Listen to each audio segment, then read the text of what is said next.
and also talk a little bit about the other experiments that are taking place in Africa.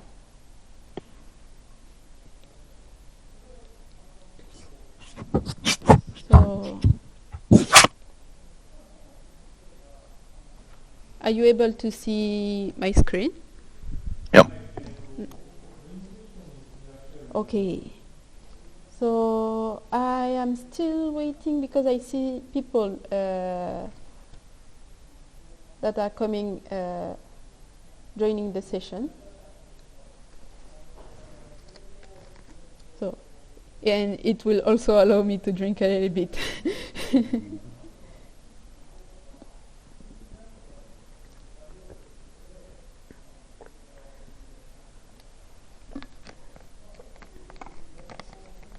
So,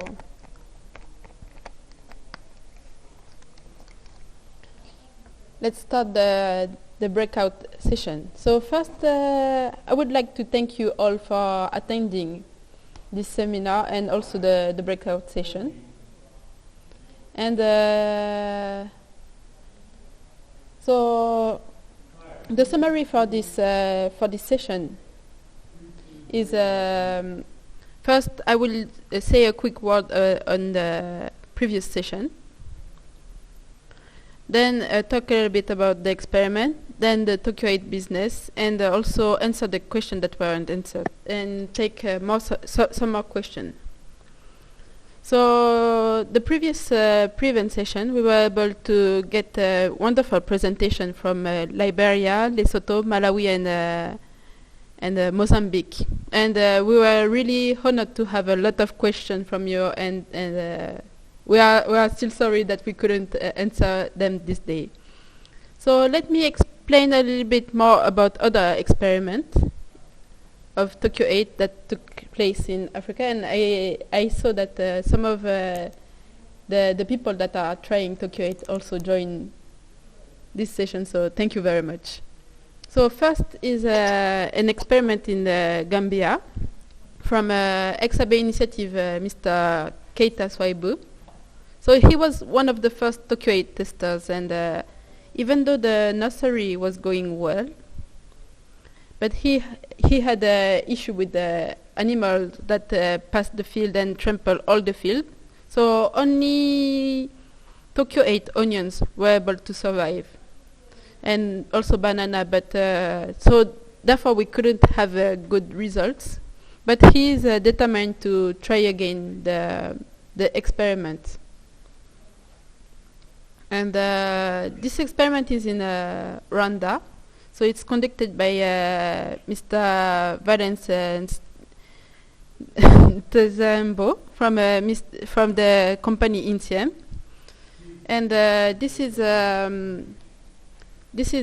globally the crop that they were testing, so carrot, French beans, cabbage, and chili. And the impression and what they noticed that there were more vigor for TOKYO8, so you could see that the color of the leaf was quite a bit different, and the French bean has a higher germination rate. For cabbage, they had and chili, they had the same appearance for both fields, so not much of effect until. And they already have started the fertilizer application process, but they need more support. So from our side, we saw that for the fertilizer application, they need some way of testing TOKYO8. So you were able to see during Mr. Torichigai presentation that there was the test of decomposition of the soil.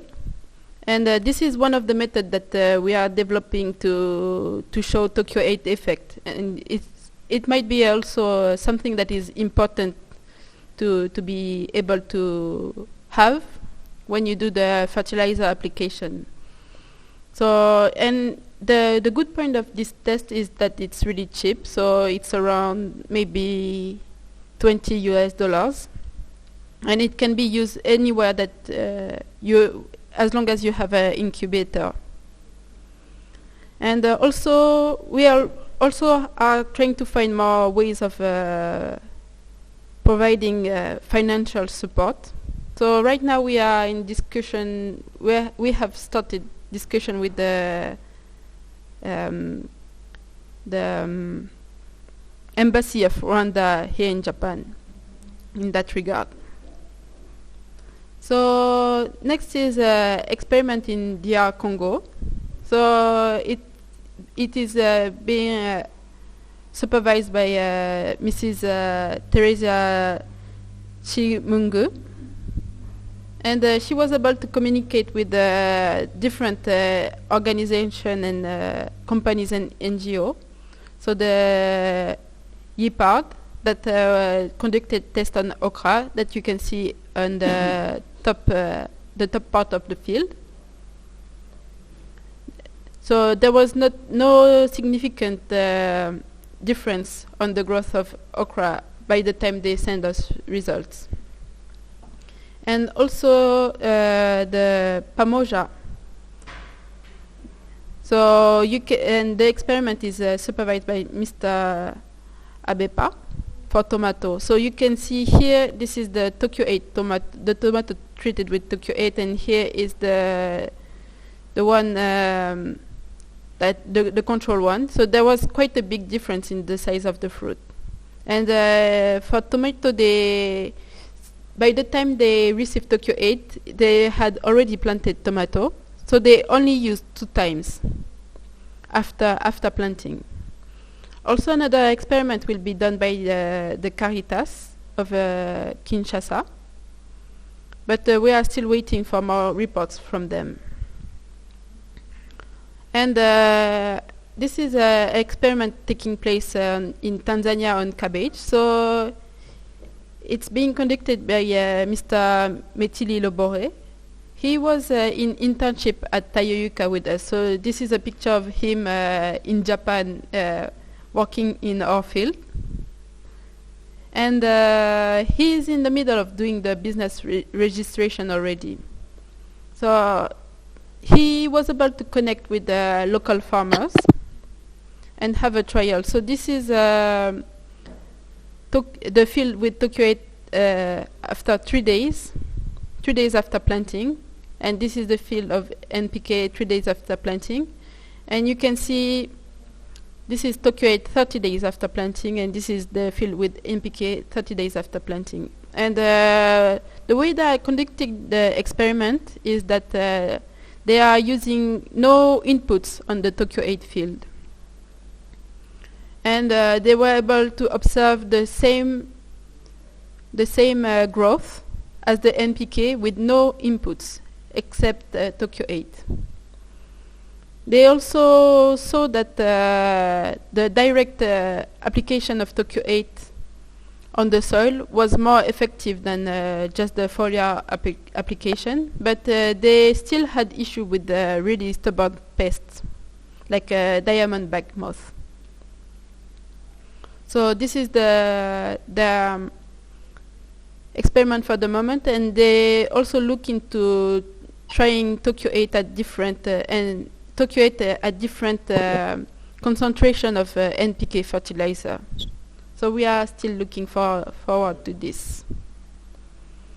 So let me have a quick, maybe not so quick explanation about TOKYO8 franchise. So because you may have some question about that. So actually, TOKYO8 can be locally produced. So last session from Mozambique, you were able to see a presentation from Mr. Sato that is actually in Mozambique, and this is the plant that with his company, the company he works for, was able to build. So every month the unit receives 10 liters of TOKYO8, and with some animal manure, they are able to multiply this 10 liters to 3,000 liters. So this is the TOKYO8 that is being produced in Mozambique here. And about the franchise system, so the franchisee that have the unit receive the stock solution and know-how from Japan. And this comes back as a royalty for us. And with the produced TOKYO8, he either provides it directly to the farmer or have distributor to be able to have a larger surface, a larger territory to enrich more farmers. So this can create a lot of jobs, and as we saw the results of the collaborators of TOKYO8, we know that only having the product is not enough. So we look to support and to finding partners. So for example, there was in Liberia, it was a big issue for seeds. So we are looking to provide those kind of network. So with seeds or agricultural machinery and so on. So, and a question that was asked is that 200 hectares of farmland, it's not enough. So only one unit is not enough. So what can we do? So the thing is that you can have several units. So each unit will be a franchise contract, but you can cover more land like this. So instead of having only one line like this, you can have 2 or 3 lines. And we were also asked the price of construction for the unit. So it is between 1,000 to 3,000 US dollars. So it's according to the price of materials, but also if solar panels are necessary or not. So according to the electricity supply. So the most necessary element are a shade that you can, as you can see here. That kind of shade, so water doesn't enter directly, but also the plant is protected from the sun. And then IBC containers, so this is where the fermentation and the growing of TOKYO8 will be made. PVC pipe to join everything. Air pump, air tubes and air stone to have continual aeration of TOKYO8. And for those air pumps you would need electricity. So we are thinking about maybe some remote villages where you don't have electricity, or if you have a power outage that lasts more than 5 days, you might need solar panels to supply air to the tank. Also, we were asked about how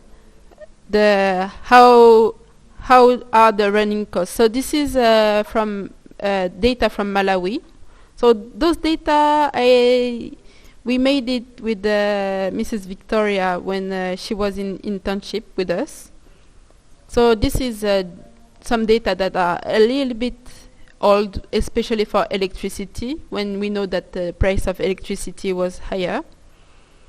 So according to the country also, the labor cost might be higher to take care of the plant.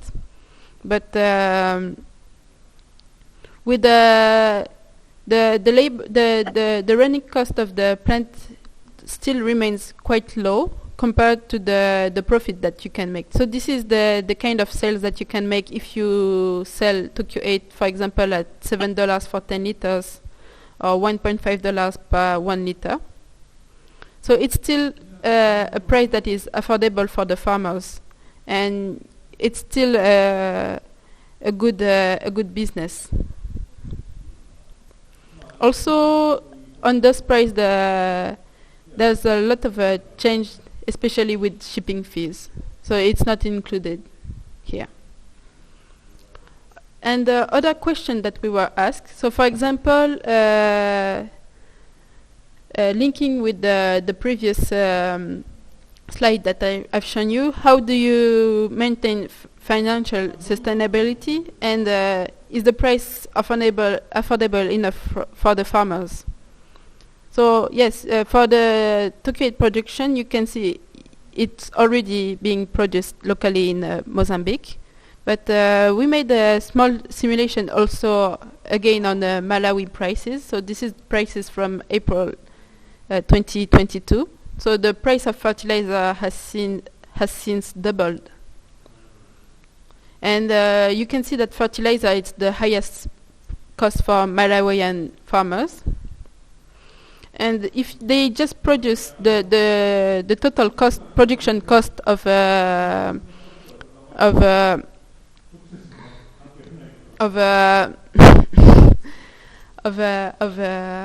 for production of maize for 1 hectare is around $480. But when you look at the sales that they can make, they are in the red. They cannot make any profits. So when we look at the cost, at the cost of TOKYO8 for 1 hectare per season, so the total cost would be $75 if it's sold at $1.5 per liter. And just with if you reduce your input of organic fertilizer by 50%, you have a reduction of 15% of the cost. And it allows you to make profit again, because you can see that the cost of running your farm goes to $400. And if you start only using manure and stopping your input of organic fertilizer, you have a reduction of 40%, 45% of the cost. Also, if we take the experience from Liberia and Lesotho, so with increased harvest and for Lesotho increased price, you can make the farmers that were able to make only $450 were able to make would be able to make $600 of sales. So it can be a big plus for the farmers, especially the smallholder farmers that are only able to cultivate on 1-2 hectares up to 5 hectares. So this was a question from Jonathan to Jonathan from Liberia. So when did you apply for a trial for your country? So let me check quickly if Jonathan is attending. So because he wasn't sure that he would be able to attend. So he's not there today, but I have his answer here. So he was able to apply for a trial last year around. We did some meeting around November. Around October, November. So he was able to get his hands on the sample around February. And for the reason why the plots where TOKYO8 was applied had a higher germination rate than the one combined with NPK and pesticide. So his main observation was that TOKYO8 overall helped the growth. He said that he needed to make more tests to be able to say more about this and have more scientific proof, especially for numbers. So since the test was conducted in quite bad condition, especially for water supply, he said that he wants to try the test again, and this time he will try on the school field. So the following is a question for Victoria. So please share with us the way you apply to introduce you intend to introduce TOKYO8 in your country and facilitation that gain. And so for the facilitation that she gained, she directly came to internship at Toyota. So it helped a lot for making the business model and experimentation plan. But also, did you incorporate this new activity into your annual action plan in order to have access to the necessary budget, or did you find external financial support? So for this, I have her answer here. We are applying TOKYO8 on crop 5 times as per instruction on the application requirement, and the first time is applying on the soil before planting, and we apply every 2 weeks after planting. And for the new activity, no, we haven't yet incorporated this activity into our annual work plan, since it's a new technology. But if changes can be there, especially after getting approval from the research department, we can as well incorporate it. As for now, we are just implementing it from the district office sub-activity action plan. And currently we submitted a proposal to JICA Malawi when they made a call for application for innovation ideas, and fortunately this project was chosen to be the best proposal amongst the ones submitted. And so we had an interview with JICA Malawi to defend it last week. We are hoping we will receive financial support from JICA Malawi if everything goes well. So this was her answer to this question. So there was also a question on how TOKYO8 is applied. So more than how it was applied, its mode of action. So this was answered a little bit during Mr. Ishida's presentation, Mr. Ishida's lecture. So it's not the absorption by the plant, but it's the activity of a microorganism that allow better soil structure and soil activity, as well as you also have the microbial activity that benefits the leaves. So yes, it's more on the side of growth promoters. It doesn't have any nutritional component inside TOKYO8 except the microorganisms themselves. So this is a small slide on the action that TOKYO8 has on the soil. So you get a different soil structure, and thanks to the microorganism activity, you have better irrigation and aeration. Also better root development.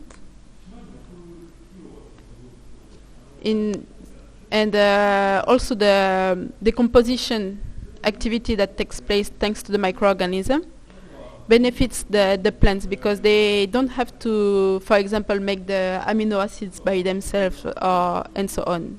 They are directly taken from the roots.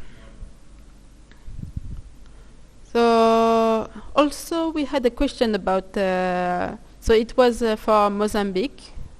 So is there any nutritional difference in TOKYO8 when you use animal fresh manure and domestic waste sewage to generate TOKYO8? So for this, actually we took the input from the output from the different testers, and also the different JICA AB initiative scholars that gave their opinion on TOKYO8, and they said that it's a bit hard to sell to farmers a biofertilizer made of domestic waste because they don't have a good opinion of it. And so right now the TOKYO8 that is produced is only using the TOKYO8 that is produced outside of Japan is only using animal fresh manure. But yes, indeed, it might be harder to produce from domestic sewage because it's a lot of different kinds of organic matter, where animal fresh manure is always the same kind. So you have less issues for production. And other place of waste, other waste materials generated near the place where you plan to build the plant. So, for example, in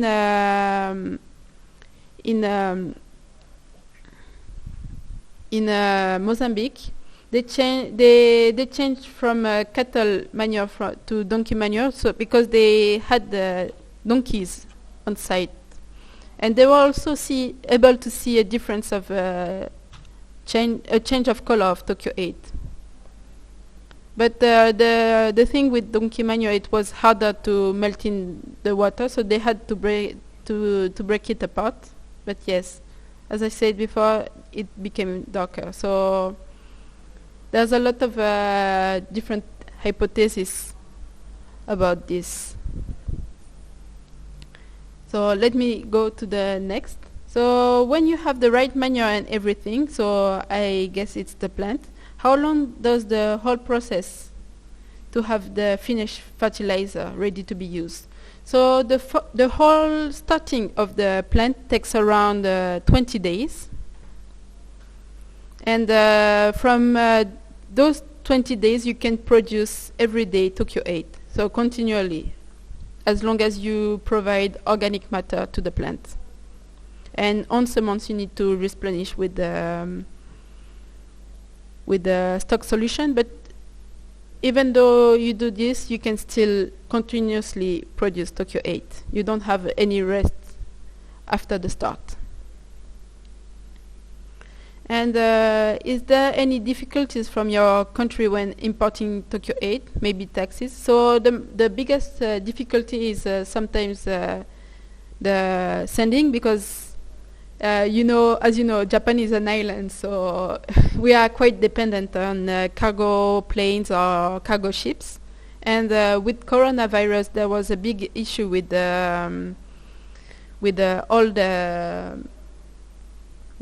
everything, all the distribution chain. So this was more than the taxes. It was the biggest issue, because some of the country, they don't have any tax on the agricultural inputs. So this is a big plus.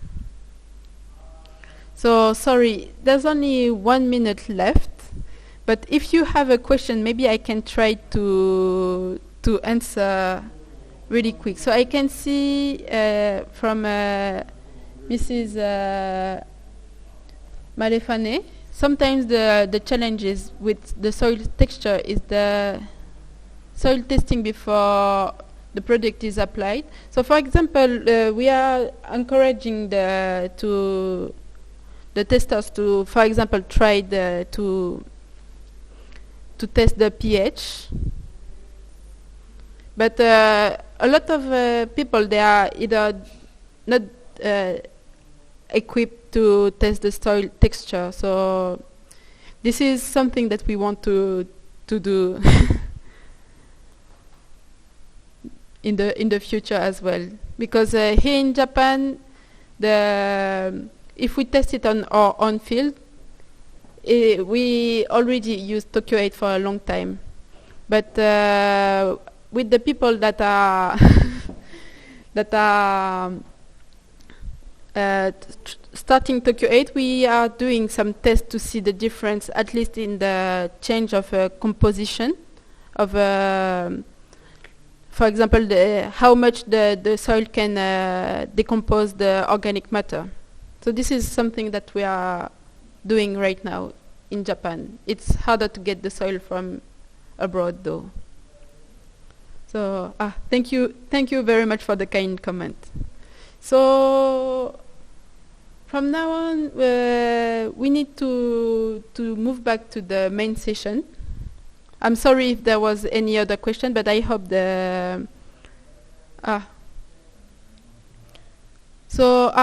one last question. The TOKYO8 can replace both NPK and pesticide. So TOKYO8 does not replace the organic matter itself, but if you use TOKYO8 and organic matter, it can replace NPK. You can still have some pest issues by using TOKYO8. You might have less though. And you can use cocoa peat while using TOKYO8. Okay, so we have to move back to the main session. So thank you very much for all your attention and your question. And I'm sorry it was quite quick on the presentation, but yes, thank you very much. Okay.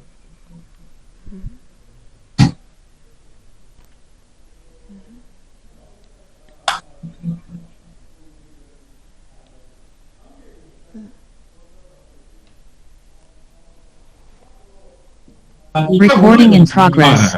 ブレイクルームに戻る。本ルームの方に。では、皆さん、ちょっとルームの方からお願いします。松本さん。松本さん、はい。終わりました。はいはい。もう強引にみんな切っちゃいました。はい。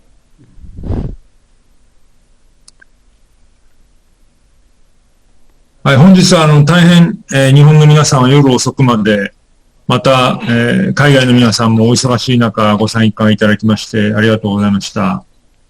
皆さん今日のセッションはいかがでしたでしょうか。ご感想をまずリアクションボタンでちょっと押していただけるとありがたいんです。This is the end of the session, so thank you very much for your attendance, and you can send your reaction, your impression with the reaction button if you wish so. Thank you very much. So, thank you very much. And if you want, we can take a group photo. Yeah. So please put your camera on.